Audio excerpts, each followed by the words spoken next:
gonna record loud this time. Awesome. Well, welcome everybody to the next episode of the Unnamed Podcast as of yet. So if we do name it before this episode goes live, then I'll put the title of the episode or the title of the podcast in there. So, but we've been having a lot of fun just chit-chatting and talking. And so Diamond and I are both in a very interesting process right now. And so we're going to talk about this today. And it is the art of writing a book. I don't know if I funnily say, that is not a word. I use the word art very abstractly because my process has not been very good art other than just throwing a bunch of stuff against the wall and hoping something sticks. And I'm being completely honest with that because that is what I feel like in this process. And we were chatting about it off air earlier in our process and how it is just a beautiful mess of art at this point in time. So welcome to the podcast, everybody. My name is Rachael Woosley, and I am one of your co-hosts, and my beautiful friend here, Diamond Drip, is the other co-host. So say hi, Diamond. Hey. She's so quiet now, like, hey. No, we've actually had a really good time like chatting about because we want our podcast to be kind of like real and raw in what we're experiencing at the time. And so oftentimes before we even, I'm just going to be blunt on how we kind of do our process, because it's really not a process, but we come and usually we kind of chat a little bit like, where are we with life? Like, where are we with our businesses? Where are we spiritually? Where are we coming from? Where are we going? We talk about human design. We talk about soul contracts. We talk about all kinds of fun stuff when it comes to like where we are presently in what we're going through. And neither one of us had shared with each other that behind the scenes, we were writing chapters in anthologies. And so we both have kind of come to the place like now that it's public, it obviously is public now that we've said it on air, but you know, we were talking about this process and how in some respects it's fun, and then other respects it's like not fun. We'll just put it that way. I was going to say nightmare, but it's not really a nightmare. But there are days I was like, because I had a nightmare day the other day, and there was so much stuff that came out of, and I was just editing a paragraph, like one paragraph of my story, and there were so many other things that I thought of or that came through in that process of editing that in other parts of my stories that are not going to be in this chapter that may be in future chapters of other books. But I was like, this process is not easy, and it's not bad. So I don't want to discourage people from writing, but there is this like, I don't even know what to call it. You had a word earlier, and I'm going to let you try to fish for that word before we get to talking about it more. But there has been some days where I've really struggled with it. And then there's been some days where like I've written and, you know, my body battery goes up on my Garmin, you know, all of these things happen. And I'm like, oh, this has been a great day, you know, and so many things come out of it. So share with us kind of how your experience is going with your anthology. Yes. I love that because, and I don't remember the exact word that I used, but I feel like the word that I'm feeling now is just resistance. Like there's right here. Yeah. So my anthology started in June. I think that was our first, because we've had 4 sessions so far. And that first session, I was all lit up. I was like, yeah, and things. And then we didn't do any writing in any of the sessions. So then it was like on me to then go with all of this lit up energy and start the writing process. And I found a new place in nature that helps me really like ground. And apparently I picked up a new guide there, I'm told. So that was kind of cool. But I went and I just kind of grounded because I knew that I was in my head. Like that was the one thing that was stopping me was, why are you so in your head? Like just write something. And so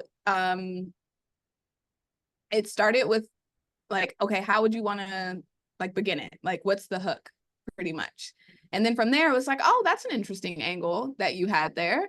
What else is in there? And then my brain started to overcomplicate. Okay, what's the rest? Like, where do we go from here? So I was like, well, where do we want to end?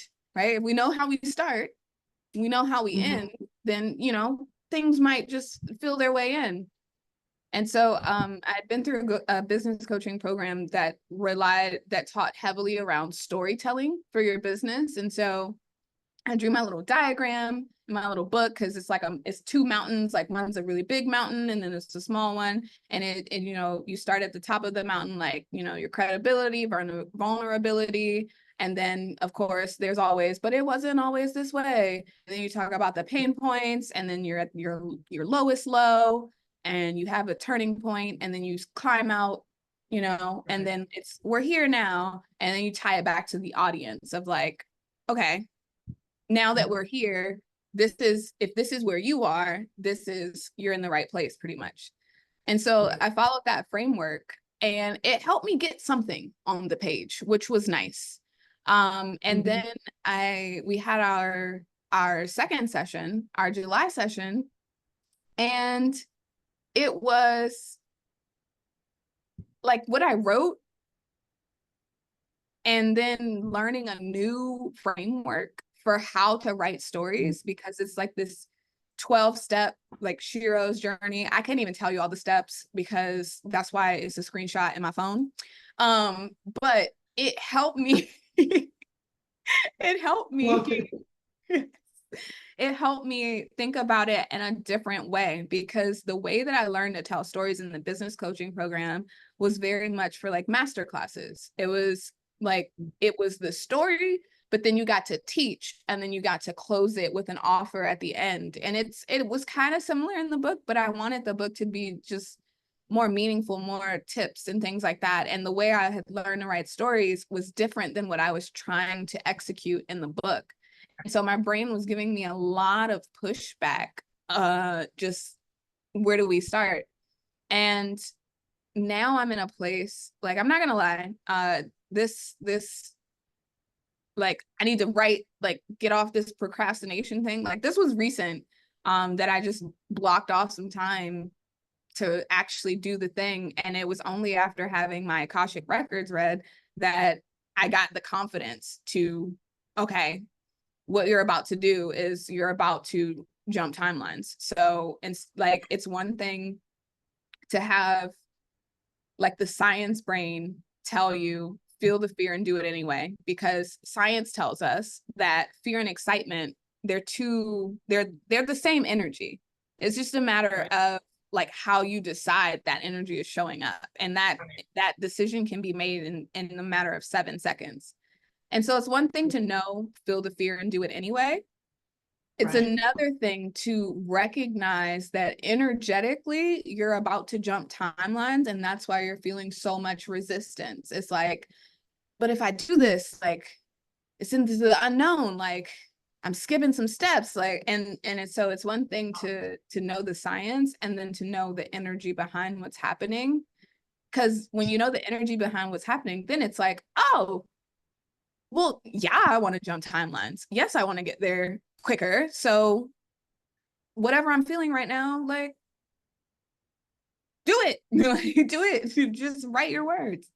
So right now in this current moment, I have it blocked off for me on one day, but depending on how this weekend goes, even I might get a spark of inspiration that's like, okay, let's get some things on the page. So I'm excited now. Oh, I know. I mean, it is an exciting process. Because we started back probably February, March, somewhere this year. And I've been asked a couple of times before to be in books, and opted out at the time just because I wasn't in the right space to do it. And I've been told through my Akashic records, all my readings that I've had with, human design, all of that, like books, like writing is like what I was supposed to do. But I'm going to share this story because it's actually going to come up again somewhere along the path. But I'm not going to tell people where, but they can find it eventually. But I had like this stark fear that came up, and I had to figure out where the emotion was, and because I didn't know what the emotion was attached to something that happened, but I couldn't figure out what it was attached to. And I had known I'd always had this issue with writing, and it goes back to a story that I had in childhood. And I had written a note to a classmate, back when we didn't have cell phones. So we passed notes to each other in class. Well, I had passed this note, and in the note I had said I liked somebody. And that person had written back and said they liked somebody. And back then we used to write notes, and it was like, hey, do you like me? Check yes or no, and you'd pass it to the person you liked. And I hadn't quite got to that point yet in the whole, course of this story, but I had put it in a drawer in my room. And my mom, who we've talked about on previous episodes before, and I love her dearly, and we have worked through so many things. But at the time, she was having some crisis. Let's just put it that way. I don't know if it was like a quarter year crisis, midlife crisis, whatever. She was in a crisis. And she found that one day. And she literally lit me up. Like, you can't, and I was probably like 11, 12, 13 years old. So it was reasonable for me to like boys and, want to like have a boyfriend and all that. And she just went crazy. And she was like, and I was like, well, you didn't have any right to read what I wrote. Like, you didn't have it. That's invading my privacy. That's the way I felt as a child. And I verbalized that, which was probably not the best option at the time. And, because I'm a Gen X kid, so any Gen Xer listening knows exactly what happened to me after I verbalized that. But, it was one of those things. She was like, everything in my house is mine. So if I want to read it, I can read it. And after that, I just never wrote anything down, because I was like, if I don't want her reading it, then I'm just not going to write it down. And it wasn't like I was being like, oh, bitchy or anything about it. I was just like, well, if that's her view on it, then I'm just not going to write anything down. And I kind of went through life like that. Like, I didn't write anything down. And then I had a medical career. And so everything writing in medical career was very shorthand. We had our own, nurses have their own way of writing everything. And so I kind of just took that as the way I could write, because one, if you weren't in the medical field, you couldn't read it. So most people that looked at what I wrote, even if I wrote it in the public sector, nobody could read it unless they were in the medical field. So I had some kind of ambiguity about it, like, well, this is a cool way to write because nobody knows what I'm saying, type of thing, in the real world. But in the medical world, they would definitely know. So I just never wrote a lot. Like, I didn't write things down unless like they actually happened, because in the medical field, you write down what happens, nothing else. Like, it's all very factual. And so I went through my whole entire life like living with this very like scientific-y mindset. Like, if it wasn't factual and and there was no emotions at all to what I wrote, never.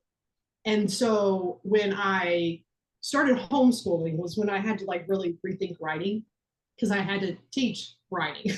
Here I am, like, I don't like writing, but I got to teach it. So I had to kind of look at it differently, and like the emotions started coming out. But then like full blown in this process, like I'm writing and I'm like, well, people are actually going to see this. Like, once it's in print, like I can't change it. Like, it's there, it's done. And I really struggled like for about 2 months with that whole idea of like, do I really want to write that in there? Like, I had the story written even before I was asked to be in the book. Like, I had written it years ago. It was on my computer. Nobody knew where it was. I just knew it. But it was very like scientific. Like, if you saw the original, it looks very bulleted pointed, it has no emotions. And I'm like, okay, now I can tell it like to somebody, but how do I put it into words in black and white? And that took me about a good month before I could even go, okay, this is the part that I want to have, and this is the part. Like, it wasn't that any of it was wrong. It was just like, how did I want to put it together and tell it at this point in time? Because this is forever. Like, once it's written, it's forever. And that was like mind boggling to me at the time. Like, I was so overwhelmed with that, because I was like, well, do I want somebody to know this about me? Do I not want somebody, and I was really like playing head games with myself.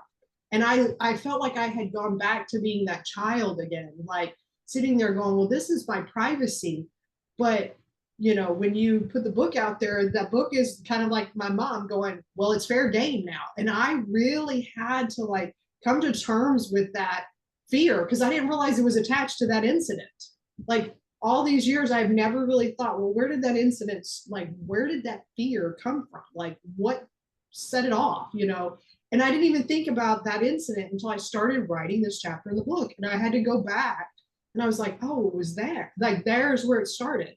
And then I was like, and I don't really like, I didn't have any emotions attached to the actual incident, but I was like, man, I missed a lot of stuff throughout the years because of that one incident I hadn't thought about, in several decades.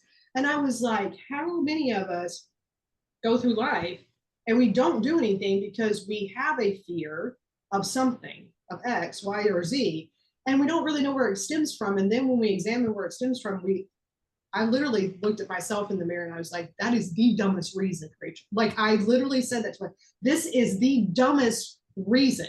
Like, my mom had no intention of putting that fear in my mind at the time. She had no, like, she just wanted the control. That's really what it was at the time. She just wanted control. And she didn't want me to like boys at the time, like she thought I was too young.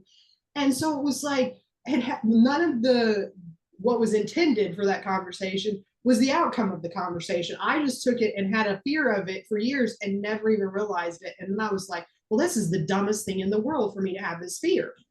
And then I was like, wait a second. So I need to really like step through this fear, and like, this is becoming my reality. Like, writing is like my future. And here I've feared it so much in the past. And that to me was the conundrum that I had when I started. And once I kind of got past that, then it became kind of fun, because I was kind of like, okay, what other stories can I tell? And I ended up even becoming kind of poetic. Like at the end of one of my stories, I was like, oh, this is actually like, and I didn't even try to, but I was just in the flow and it all came out.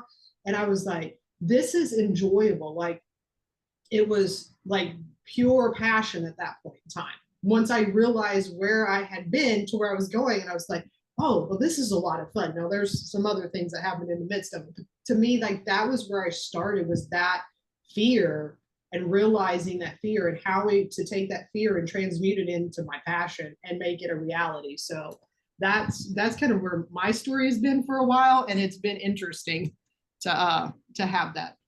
So I love. I'm gonna have to hold.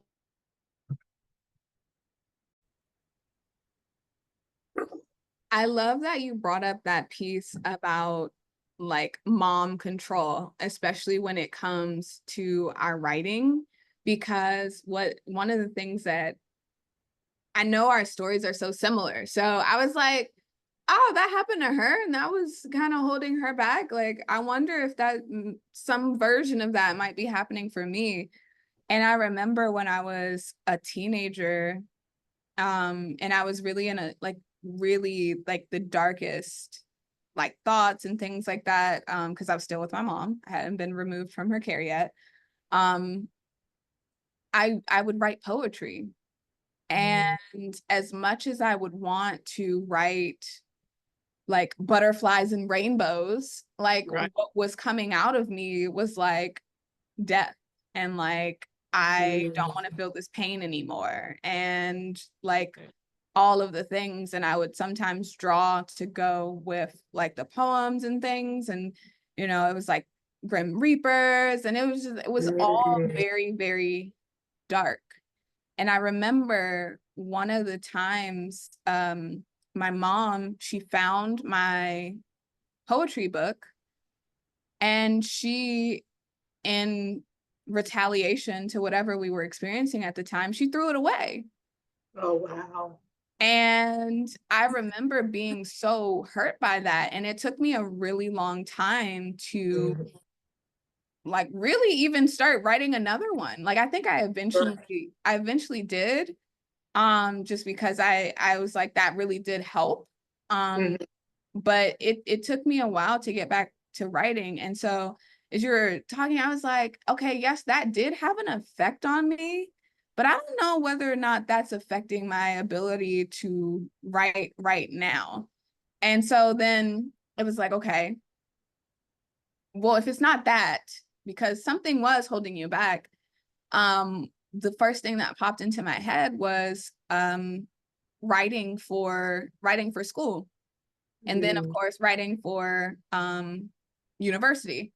And so I remember like one time like really came to my mind. I was taking an accelerated Black history, like African American studies post Reconstruction course in the winter, which I don't recommend for anyone because because one, like seasonal affective disorder is a thing. Like when the sun isn't out as much, like people are already like lower. Right. And then also, fun fact, African American history after Reconstruction, so after like the Civil War and things, not super fun times. No. So to be learning as an accelerated, like all of the bad stuff that was happening, it was like, oh, this is a really dark time. But I remember one of the papers that I had wrote, it was about how we felt about Booker T. Washington. And I know that a lot of African American people love Booker T. Washington, and I remember, you know, we were talking about like Booker T. and then W.E. Du Bois, and I remember once I learned what Booker T. because like you learn Black history in school, but like not the same way if you're talking about African American, like strictly African American studies. And so when I learned the messages that Booker T was actually like promoting in terms of just like, yeah, just, you know, blend in, you know, just, you know, let them have, like, I was like, this is the guy that people loved so much. And so I had a lot of words to say about my differing opinion. And so like that got me thinking like, no, I actually did, you know, like writing, post my mom throwing away my poetry notebook. And so I was like, okay, so what was the block, or what if you did love writing when you were in university, what's different now? And then the modality Gene Keys that I work with, it was like, oh my gosh, it's another area. So what came up for me was in my life's work in Gene Keys, I am meant to move from a place of external validation into a place of internal groundedness. And so I, like, that's it. Because when I was in school, I would write my little heart out and then I would turn it in, and then the teacher would let me know, like, it's an A, it's a B. Like it was some sort of, but with what I'm doing right now in this anthology, there is no grade. Like no one is grading my story because it's my story. It either resonates with you or it doesn't. And so I was like, wow, look at again, right? Because we're so blind to our shadows sometimes. Like even when we know them, it's like, oh wow, that's what this is again.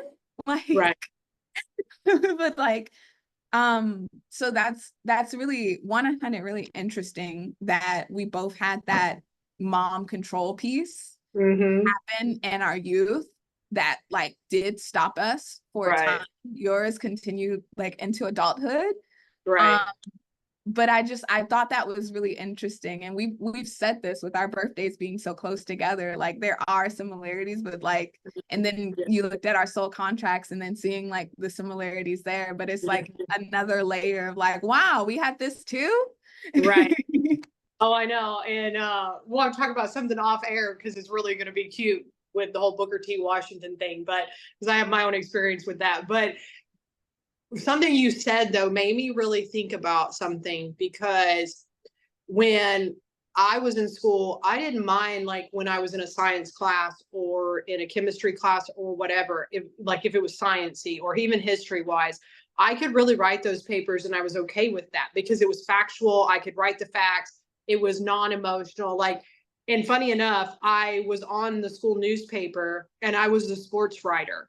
So I wrote articles all the time for the sports column, but see, it was very factual. And I didn't realize until you were talking about that, like this pattern that as long as it was scientifical, as long as it was very like fact oriented, I was cool with it.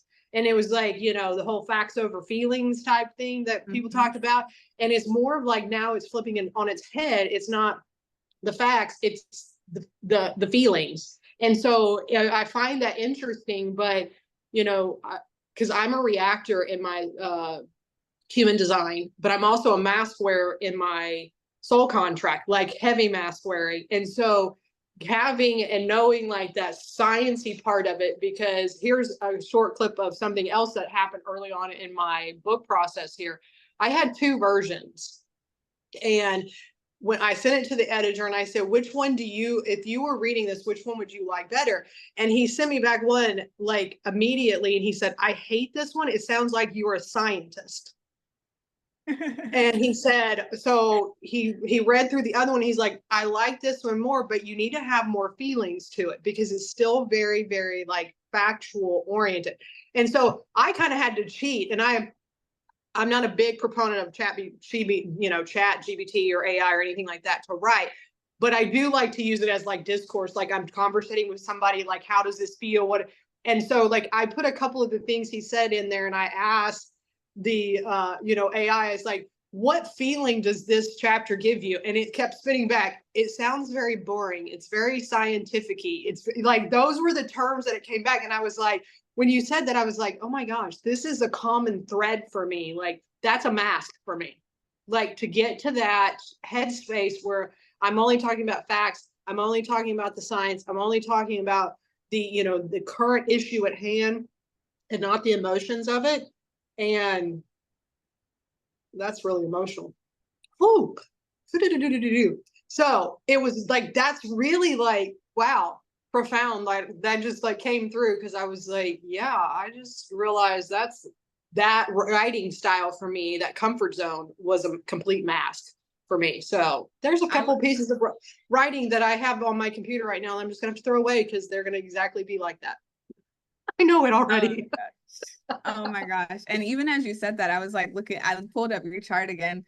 And it everything that you're speaking to, like you have a lot of mental energy. We talked about this. You have a defined head and you have a defined ajna. So it's like you are about the facts, you are about the rationalization. And then I was reminded when I looked at your solar plexus that it's completely open. Like feelings for you, you're like, I'd rather be up here with all of this mental energy. Like, what do you go down here? I know, like I'm even my own posture right now, like I'm sitting and I'm looking at myself and I'm like, oh my gosh, I'm so in my head right now. Like I can feel it. And one of my mentors, he's constantly, when we do trainings, he's like, Rachael, sit back and let your head just rest, because he's like, you're wearing yourself out trying to use your brain too much. Like he tells me that all the time. He's like, you're using your brain too much. You're over analyzing everything.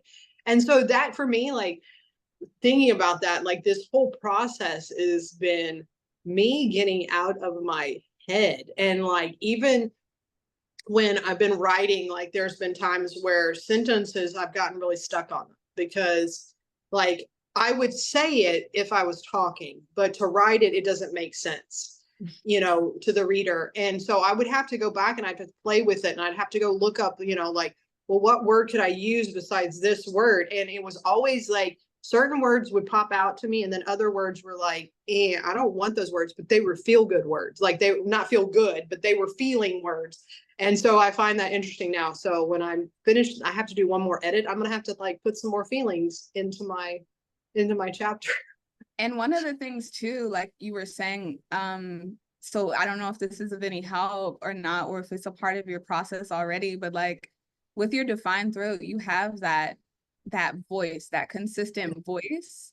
And you were saying like when you were writing, like you would have the sentences where it was like you were having trouble. And so if you were saying it, you would naturally say it one way. So one of the suggestions that I've heard about book writing, and I might actually try this myself, because I do realize that when I write, I am in my head. And for this to really have the impact that I want it to, oh, I'm so glad that this is coming through before the time that I blocked off. For it to really have the impact, what I can do is I can transcribe what it is. Like, I'll look at my little outline, I'll like just say what I'm feeling, and then use chat to be like, okay, I said a lot of words.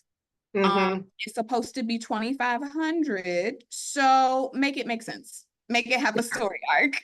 Like, I needed to follow this arc. So I might do that, actually. I don't know if that helps you too, but like getting out of your head and into here. Yeah, and interesting that you say that. So for those that are like authors that don't use any AI or whatever, please don't come at us, because for some people like me, and I'm sure Diamond feels the same way, when I first had my book like outline, it was literally like 12 bullet points. That was it. And it was maybe like 2 or 3 word bullet points. So, you know, like, here's like a snippet of one of the bullet points, because I can remember this. Met lady networking, gave me sample. That was the cue. So like, and there's a whole story about it. And I've shared that story multiple times on social platforms of how I met this person, how it all came about. And I put people into tears by sharing the story. But to me, when I think of that story, that's the framework of that story. Like, and so there's no emotions to that at all, but that's my bullet point.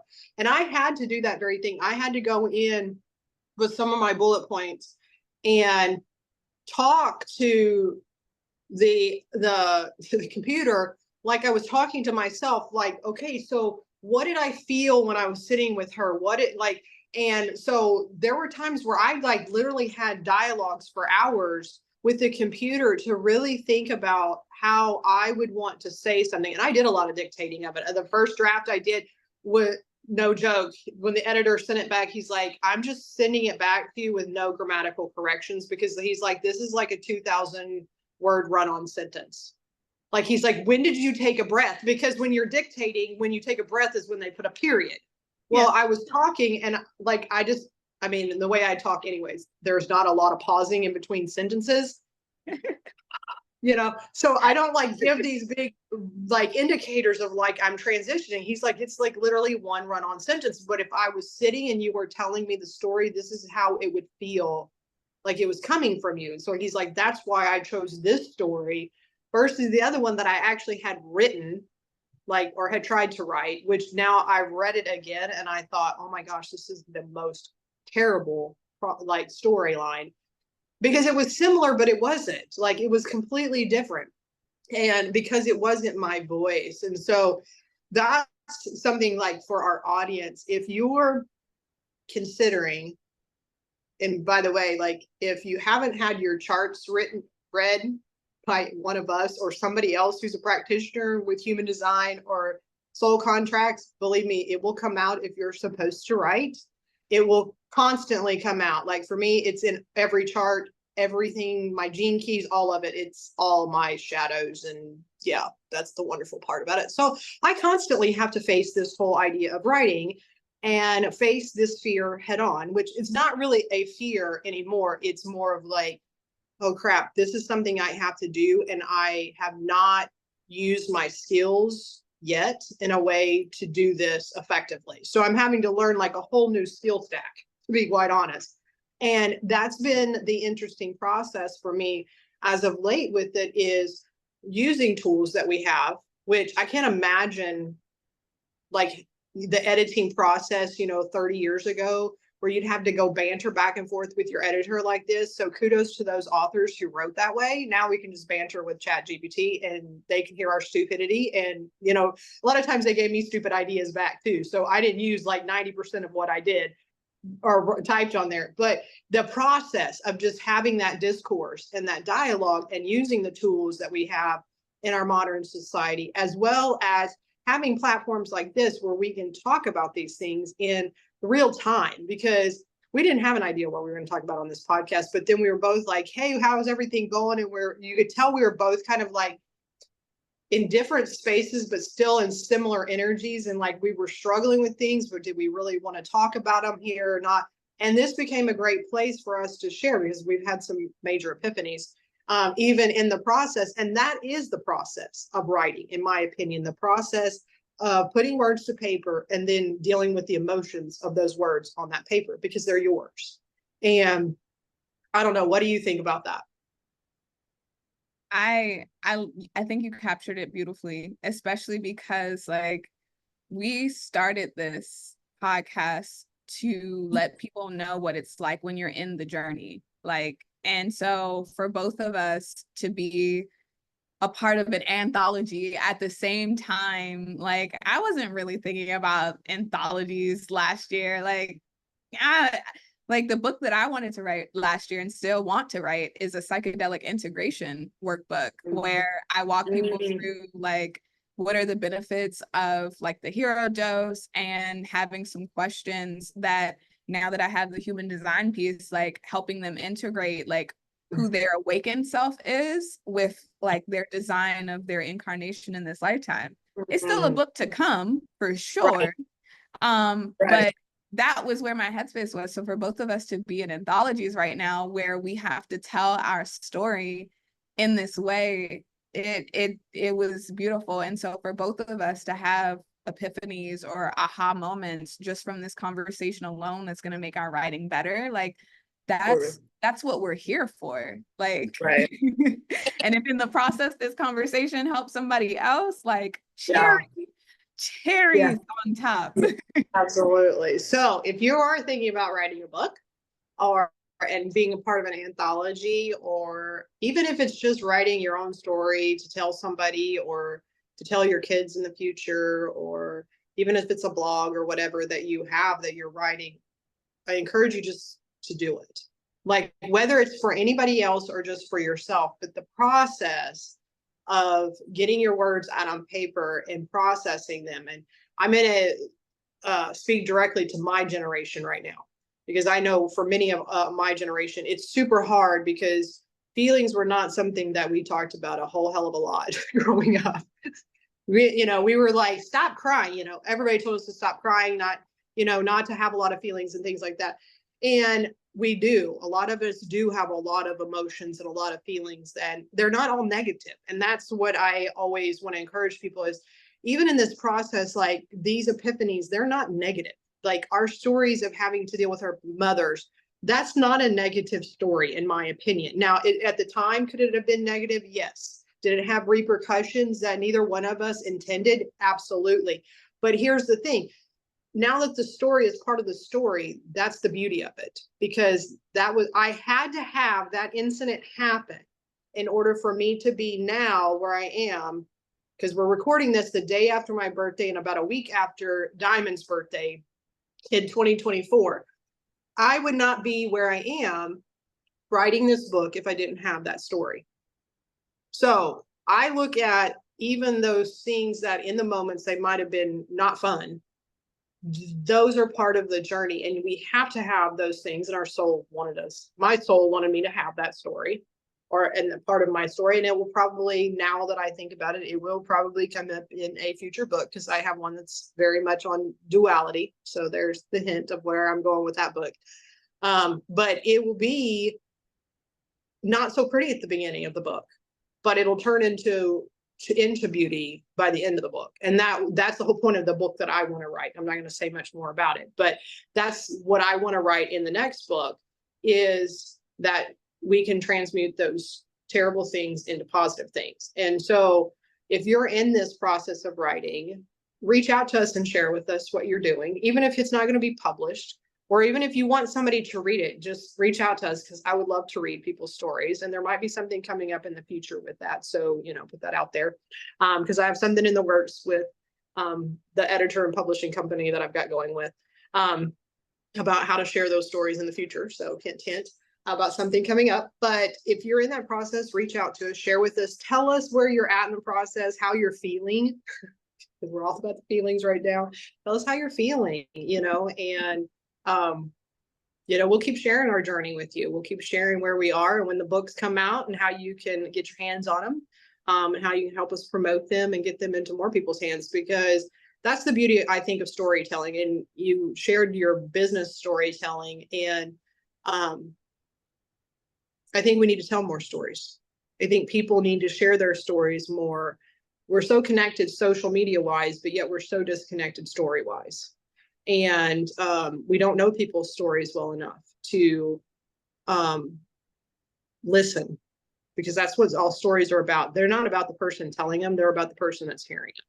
And so for those listeners that are hearing us today, we just want to say that we love you, and we hope that you're on this journey of writing with us. And we want to hear where you are, even if you're not on a journey of writing. Share with us what you think about this episode, and share it with somebody you know who's writing. So Diamond, send us off.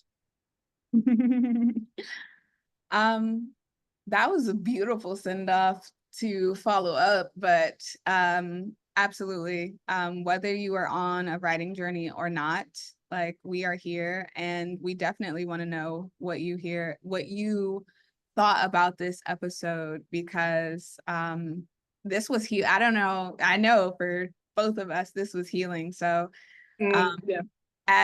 as both of us are 5/1s, and we're here to make impact and influence, to know that, you know, we're doing okay is always nice. Yeah. That external validation we still need sometimes. No, I'm joking with her. Right. But yes, please share this episode with someone that you might know that might be writing a book, or is just caught up in their own stuff, and you think that writing might be a good way for them to really impact some of the things that have been holding them back. Because we both recognized in this, like, our moms, like, at a very early age, control was a thing that affected our writing for a long time. So yeah. All righty, well, we'll see you guys on the next episode. Gratitudes and blessings for listening to us today.